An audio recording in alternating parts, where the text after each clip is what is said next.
ناظرین، اگر تمہیں کسی پر اندھا یقین ہے تو یاد رکھنا کہ اندھے لوگ اکثر گر جایا کرتے ہیں۔ زندگی کا اصل حسن سادگی میں ہے، نمائش تو صرف چند لمحوں کا دھوکہ ہے۔ صبح فجر کے بعد سورۃ اخلاص 3 بار پڑھنے سے دن بابرکت ہو جاتا ہے۔ نہار منہ الائچی کو چبانا سانس کو خوشبودار رکھتا ہے۔ اللہ کا شکر ادا کرنے والا کبھی خالی ہاتھ نہیں رہتا۔ حسد کرنے والا شخص سب سے پہلے اپنی ہی خوشیوں کا گلا گھونٹتا ہے۔ کھجور ناشتے میں کھانے سے تمہارے اندرونی جراثیم کا خاتمہ ہو جائے گا۔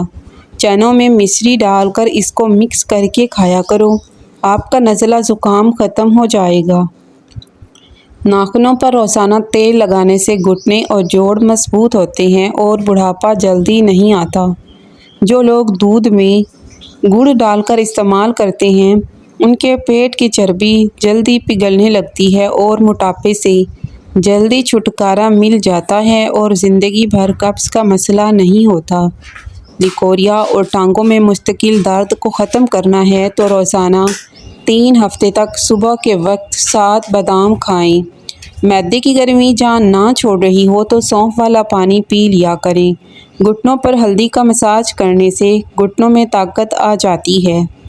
ناف میں ویزلین لگا کر سونے سے بدن بہت ساری بیماریوں سے محفوظ رہتا ہے۔ بدن سست ہو جائے اور تھکاوٹ رہنے لگے تو بھینس کا کچا دودھ پی جاؤ، دوبارہ بدن میں چستی آ جائے گی۔ اگر آپ کو بار بار پیشاب آنے کا مسئلہ ہے تو یہ نسخہ ضرور آزمائیں۔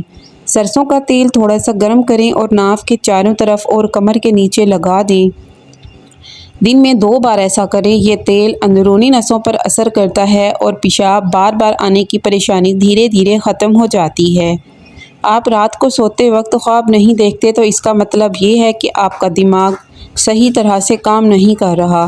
دوپہر کو اگر گاجر کھا لی جائے تو بدن میں خون کی کمی نہیں ہوتی اور جسمانی کمزوری بھی دور ہو جاتی ہے۔